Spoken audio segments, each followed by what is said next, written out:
प्राचीन समय की बात है। भारत में एक राजा राज्य करता था। वह बड़ा प्रतापी तथा दानी था। वह नित्य प्रति मंदिर में भगवत दर्शन करने जाता था। वह ब्राह्मण और गुरु की सेवा किया करता था। उसके द्वार से कोई भी याचक निराश होकर नहीं लौटता था। वह प्रत्येक गुरुवार को व्रत रखता एवं पूजन करता था। हर दिन गरीबों की सहायता करता था, परंतु यह सब बातें उसकी रानी को अच्छी नहीं लगती थी। वह न व्रत करती और न किसी को एक भी पैसा दान में देती थी। वह राजा से भी ऐसा करने को मना किया करती थी। एक समय की बात है, राजा शिकार खेलने वन को चले गए। घर पर रानी और दासी थी।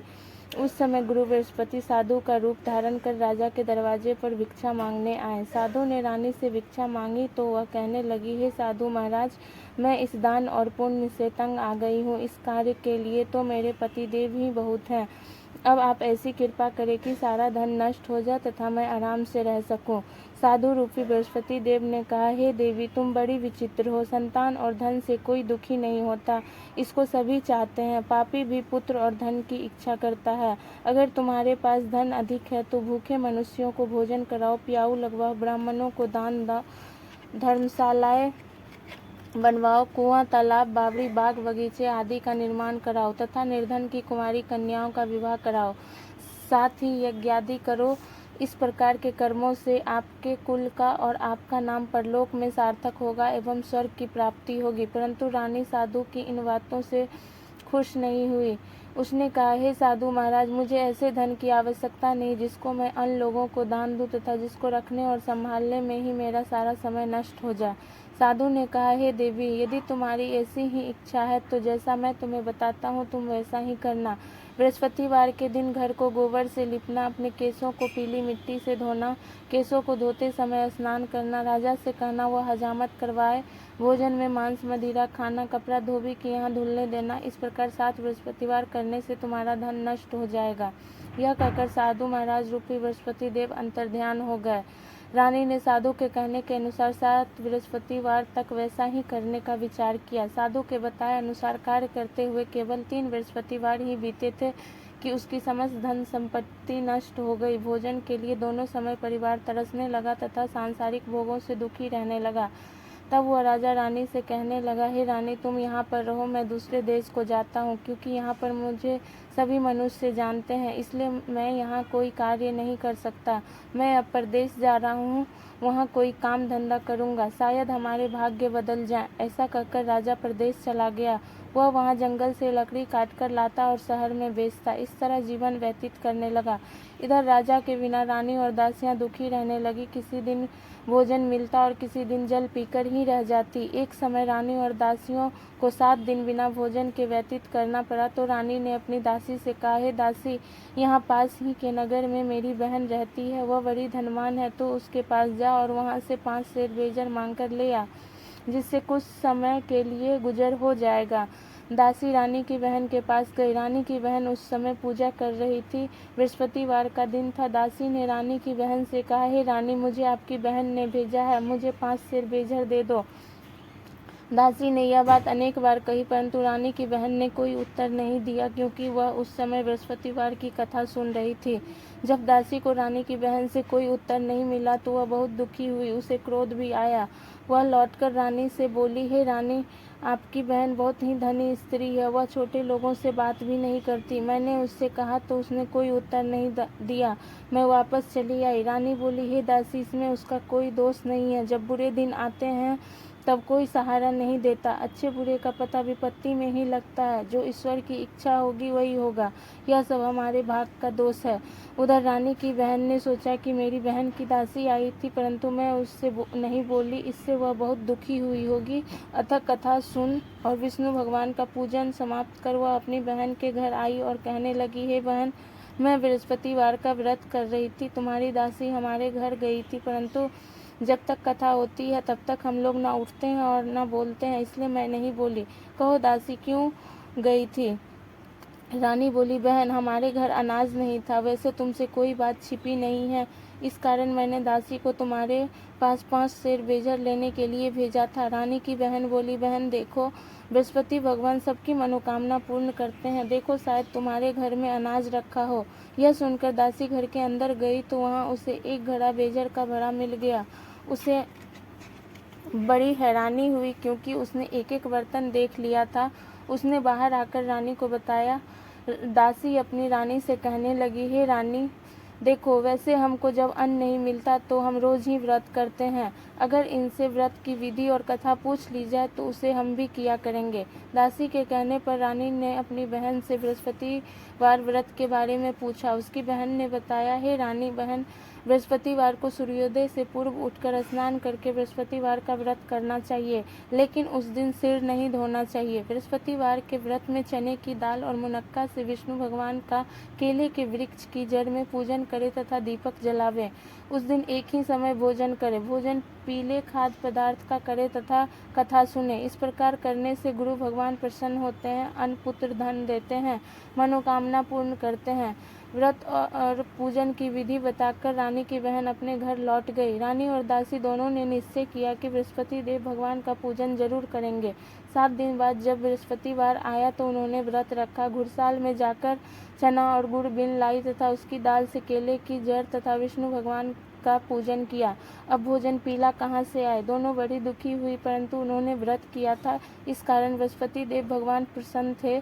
एक साधारण व्यक्ति के रूप में वे 2 थालों में सुंदर पीला भोजन लेकर आए और दासी को देकर बोले, हे दासी, यह भोजन तुम्हारे और रानी के लिए है, तुम दोनों करना।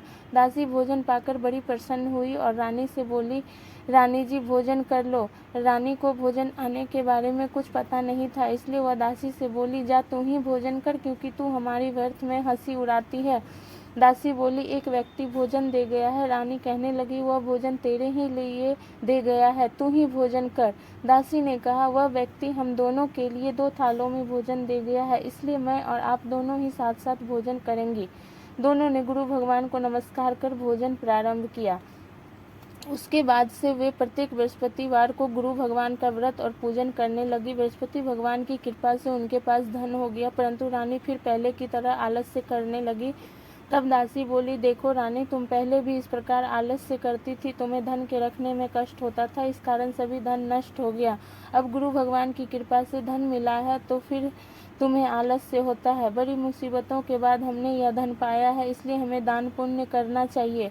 तुम भूखे मनुष्यों को भोजन कराओ, प्याऊ लगवाओ, ब्राह्मणों को दान दो, कुआं, तालाब, बावड़ी आदि का निर्माण करवाओ, मंदिर पाठशाला बनवाकर दान दो, कुंवारी कन्याओं का विवाह करवाओ। धन को शुभ कार्यों में खर्च करो, जिससे तुम्हारे कुल का यश बढ़े तथा स्वर्ग प्राप्त हो और पृथ्वी प्रसन्न हो। दासी की बात मानकर रानी ने इसी प्रकार के कर्म करने प्रारंभ किए, जिससे उनका काफी यश फैलने लगा। एक दिन रानी और दासी आपस में विचार करने लगी कि न जाने राजा किस दशा में होंगे, उनकी कोई खोज खबर नहीं है। गुरु भगवान से उन्होंने प्रार्थना की और भगवान ने रात्रि में राजा को स्वप्न में कहा, हे राजा, उठ, तेरी रानी तुझको याद करती है, अब अपने देश को लौट जा। राजा प्रातः काल उठकर जंगल से लकड़ियां काटकर लाने के लिए जंगल की ओर चल पड़ा। जंगल से गुजरते हुए वह सोचने लगा, रानी की गलती से उसे कितने दुख भोगने पड़े। राजपाट छोड़कर उसे जंगल में आकर रहना पड़ा। जंगल से लकड़ियां काटकर उन्हें बेचकर गुजारा करना पड़ा। उसी समय उस जंगल में बृहस्पति देव एक साधु का रूप धारण कर आए और राजा के पास आकर बोले, हे लकड़हारे, तुम इस सुनसान जंगल में किस चिंता में बैठे हो, मुझे बतलाओ। यह सुन राजा के नेत्रों में जल भर आया और साधु की वंदना कर बोला, हे प्रभु, आप सब कुछ जानने वाले हैं। इतना कहकर राजा ने साधु को अपनी संपूर्ण कहानी सुना दी। महात्मा दयालु होते हैं। वे राजा से बोले, हे राजा, तुम्हारी पत्नी ने बृहस्पति देव के प्रति अपराध किया था, जिसके कारण तुम्हारी यह दशा हुई। अब तुम किसी प्रकार की चिंता मत करो, भगवान तुम्हें पहले से अधिक धन देंगे।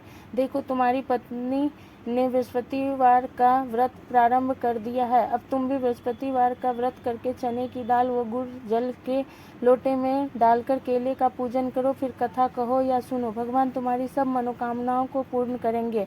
साधु को प्रसन्न देखकर राजा बोला, हे प्रभु, मुझे लकड़ी बेचकर इतना भी पैसा नहीं बचता जिससे मैं भोजन करने के उपरांत कुछ बचा सकूं। मैंने रात्रि में अपनी रानी को व्याकुल देखा है। मेरे पास कोई साधन नहीं जिससे समाचार जान सको। फिर मैं बृहस्पति देव की क्या कहानी कहूँ, मुझको तो कुछ भी मालूम नहीं है। साधु ने कहा, हे राजा, तुम किसी बात की चिंता मत करो। बृहस्पतिवार के दिन तुम रोजाना की तरह लकड़ियाँ लेकर शहर में जाओ। तुम्हें रोज से दुगुना धन प्राप्त होगा, जिससे तुम भली भांति भोजन कर लोगे तथा बृहस्पति देव की पूजा का सामान भी आ जाएगा। बृहस्पति देव की कथा इस प्रकार है। प्राचीन काल में एक बहुत ही निर्धन ब्राह्मण था। उसकी कोई संतान नहीं थी। वह नित्य पूजा पाठ करता, परंतु उसकी स्त्री बहुत मलिनता के साथ रहती थी। वह न स्नान करती और न किसी देवता का पूजन करती। प्रातःकाल उठते ही सर्वप्रथम भोजन करती, बाद में कोई अन्य कार्य करती। ब्राह्मण देवता बहुत दुखी रहते थे। पत्नी को बहुत समझाते, किंतु उसका कोई परिणाम न निकलता। भगवान की कृपा से ब्राह्मण की स्त्री को कन्या उत्पन्न हुई। वह कन्या अपने पिता के घर में बड़ी होने लगी। वह बालिका प्रातः स्नान करके भगवान विष्णु का जप करती। वह बचपन से ही बृहस्पतिवार का व्रत भी करने लगी। पूजा पाठ समाप्त कर स्कूल जाती तो अपनी मुट्ठी में जौ भरकर ले जाती और पाठशाला जाने के मार्ग में डालती जाती। वही जौ स्वर्ण के हो जाते तो लौटते समय उनको बीनकर घर ले आती। एक दिन वह बालिका सूप में उन सोने के जौ को फटक कर साफ कर रही थी। तभी उसकी माँ ने देख लिया और कहा, हे बेटी, सोने के जौ को फटकने के लिए सोने का सूप होना चाहिए। दूसरे दिन गुरुवार था। इस कन्या ने व्रत रखा और बृहस्पति देव से प्रार्थना करके कहा, हे प्रभु, यदि मैंने सच्चे मन से आपकी पूजा की हो तो मुझे सोने का सूप दे दो। बृहस्पति देव ने उसकी प्रार्थना स्वीकार कर ली। रोजाना की तरह वह कन्या जौ फैलाती हुई स्कूल चली गई। स्कूल से लौटकर जब वह जौ बीन रही थी तो बृहस्पति देव की कृपा से उसे सोने का सूप मिला। उसे वह घर ले आई और उससे जौ साफ करने लगी, परंतु उसकी माँ का वही ढंग रहा। एक दिन की बात है, वह कन्या सोने के सूप में जौ साफ कर रही थी। उसी समय उस नगर का राजकुमार वहाँ से होकर निकला। इस कन्या के रूप और सोने के सूप में जौ को साफ करते देखकर वह उस कन्या पर मोहित हो गया। राजमहल आकर वह भोजन तथा जल त्याग कर उदास होकर लेट गया। राजा को जब राजकुमार द्वारा अन्न जल त्यागने का समाचार ज्ञात हुआ तो अपने मंत्रियों के साथ वह अपने पुत्र के पास गए और बोले, हे बेटा, तुम्हें किस बात का कष्ट है? किसी ने अपमान किया अथवा कोई और कारण है? मुझे बताओ, मैं वही करूँगा जिससे तुम्हें प्रसन्नता हो। राजकुमार ने अपने पिता की बातें सुनी तो वह बोला, मुझे आपकी कृपा से किसी बात का दुख नहीं है। किसी ने मेरा अपमान नहीं किया है, परंतु मैं उस लड़की के साथ विवाह करना चाहता हूँ जो सोने के सूप में जौ साफ कर रही थी। यह सुन राजा आश्चर्य में पड़ गया और बोला, हे बेटा, इस तरह की कन्या का पता तुम ही लगाओ। मैं उसके साथ तुम्हारा विवाह अवश्य ही करवा दूंगा। राजकुमार ने राजा को उस लड़की के घर का पता बतलाया। मंत्री उस लड़की के घर गया और राजा का आदेश ब्राह्मण को सुनाया। कुछ ही दिन बाद ब्राह्मण की कन्या का विवाह राजकुमार के साथ संपन्न हो गया। कन्या के घर से जाते ही उस ब्राह्मण देवता के घर में पहले की भांति गरीबी का निवास हो गया। अब भोजन के लिए भी अन्न बड़ी मुश्किल से मिलता था। एक दिन दुखी होकर ब्राह्मण अपनी पुत्री से मिलने गया। बेटी ने पिता की दुख की अवस्था को देखा और अपनी माँ का समाचार पूछा। ब्राह्मण ने सभी हाल कहा। कन्या ने बहुत सा धन देकर अपने पिता को विदा किया। इस तरह ब्राह्मण का कुछ समय सुखपूर्वक व्यतीत हुआ, लेकिन कुछ दिन बाद फिर वही हाल हो गया। ब्राह्मण फिर अपनी कन्या के यहाँ गया और सभी हाल कहा तो पुत्री बोली, हे पिताजी, आप माता जी को यहाँ लिवा लाओ। मैं उन्हें वह विधि बता दूंगी जिससे गरीबी दूर हो जाए। ब्राह्मण देवता अपनी स्त्री को साथ लेकर अपनी पुत्री के पास राजमहल पहुँचे तो पुत्री अपनी माँ को समझाने लगी, हे माँ, तुम प्रातः काल उठकर प्रथम स्नान आदि करके विष्णु भगवान का पूजन करो तो सब दरिद्रता दूर हो जाएगी। परंतु उसकी माँ ने उसकी एक बात नहीं मानी। वह प्रातः काल उठकर अपनी पुत्री का बचा जूठन खा लेती थी। एक दिन उसकी पुत्री को बहुत गुस्सा आया। उसने एक रात एक कोठरी से सारा सामान निकाल दिया और अपनी माँ को उसमें बंद कर दिया। प्रातः उसमें से उसे निकाला तथा स्नान आदि करा के पूजा पाठ करवाया तो उसकी माँ की बुद्धि ठीक हो गई। इसके बाद वह नियम से पूजा पाठ करती और प्रत्येक बृहस्पतिवार को व्रत रखने लगी। इस व्रत के प्रभाव से उसकी माँ भी बहुत धनवान हो गई और बृहस्पति देवता के प्रभाव से स्वर्ग को गई। वह ब्राह्मण भी सुखपूर्वक इस लोक का सुख भोग कर स्वर्ग को प्राप्त हुआ। इस तरह कहानी कहकर साधु देवता वहाँ से लोप हो गए। धीरे धीरे समय व्यतीत होने पर फिर बृहस्पतिवार का दिन आया। राजा जंगल से लकड़ी काटकर किसी शहर में बेचने गया। उसे उस दिन और दिनों से अधिक धन मिला। राजा ने चना गुड़ आदि लाकर बृहस्पतिवार का व्रत किया। उस दिन से उसके सभी क्लेश दूर हो गए। परंतु जब अगला गुरुवार का दिन आया तो वह बृहस्पतिवार का व्रत करना भूल गया। इस कारण बृहस्पति भगवान नाराज हो गए। उस दिन उस नगर के राजा ने विशाल यज्ञ का आयोजन किया तथा अपने समस्त राज्य में घोषणा करवा दी कि कोई भी मनुष्य अपने घर में भोजन न बनाए तथा आग भी न जलाए। समस्त लोग मेरे यहाँ भोजन करने आवे। इस आज्ञा को जो न मानेगा उसको फांसी की सजा दी जाएगी। राजा की आज्ञा अनुसार राज्य के सभी वासी राजा के भोज में सम्मिलित हुए, लेकिन लकड़हारा कुछ देर से पहुंचा, इसलिए राजा उसको अपने साथ महल में ले गए। जब राजा लकड़हारे को भोजन करा रहे थे तो रानी की दृष्टि उस खूंटी पर पड़ी जिस पर उसका हार लटका हुआ था। उसे हार खूंटी पर लटका दिखाई नहीं दिया। रानी को निश्चय हो गया कि मेरा हार इसी लकड़हारे ने चुरा लिया है। उसी समय सैनिक बुलवाकर उसको जेल में डलवा दिया। जब लकड़हारा जेल खाने में गया तो बहुत दुखी होकर विचार करने लगा, न जाने कौन से पूर्व जन्म के कर्म से मुझे यह दुख प्राप्त हुआ है, और उसी साधु को याद करने लगा जो जंगल में मिला था। तत्काल बृहस्पति देव साधु के रूप में प्रकट हो गए और उसकी दशा को देखकर कहने लगे, अरे मूर्ख, तूने बृहस्पति देवता की कथा नहीं कही, इसी कारण तुझे दुख प्राप्त हुआ है। अब चिंता मत कर, बृहस्पतिवार के दिन जेल खाने के दरवाजे पर 4 पैसे मिलेंगे, उनसे तू बृहस्पति देव की पूजा करना तो तेरे सभी कष्ट दूर हो जाएंगे। अगले बृहस्पतिवार उसे जेल के द्वार पर 4 पैसे मिले। राजा ने पूजा का सामान मंगवाकर कथा कही और प्रसाद बांटा। उसी रात्रि को बृहस्पति देव ने उस नगर के राजा को स्वप्न में कहा, हे राजा, तूने जिस आदमी को जेल खाने में बंद कर दिया है वह निर्दोष है, वह राजा है, उसे छोड़ देना। रानी का हार उसी खूंटी पर लटका हुआ है। अगर तू ऐसा नहीं करेगा तो मैं तेरे राज्य को नष्ट कर दूंगा। राजा प्रातःकाल उठा और खूंटी पर हार टंगा देखकर लकड़हारे को बुलाकर क्षमा मांगी तथा राजा के योग सुंदर वस्त्र आभूषण भेंट कर उसे विदा किया। गुरुदेव की आज्ञा अनुसार राजा अपने नगर को चल दिया। राजा जब नगर के निकट पहुंचा तो उसे बड़ा ही आश्चर्य हुआ। नगर में पहले से अधिक बाग, तालाब और कुएं तथा बहुत सी धर्मशालाएं, मंदिर आदि बने हुए थे। राजा ने पूछा कि यह किसका बाग और धर्मशाला है। तब नगर के सब लोग कहने लगे कि यह सब रानी और दासी द्वारा बनवाए गए हैं। राजा को आश्चर्य हुआ और गुस्सा भी आया। जब रानी ने खबर सुनी कि राजा आ रहे हैं तो उसने अपनी दासी से कहा, हे दासी, देख, राजा हमको कितनी बुरी हालत में छोड़ गए थे, वह हमारी ऐसी हालत देखकर लौट न जाए, इसलिए तू दरवाजे पर खड़ी हो जा। रानी की आज्ञा अनुसार दासी दरवाजे पर खड़ी हो गई। जब राजा आए तो उन्हें अपने साथ महल में लिवा लाई। तब राजा ने क्रोध करके अपनी तलवार निकाली और पूछने लगा, बताओ, यह धन तुम्हें कैसे प्राप्त हुआ है।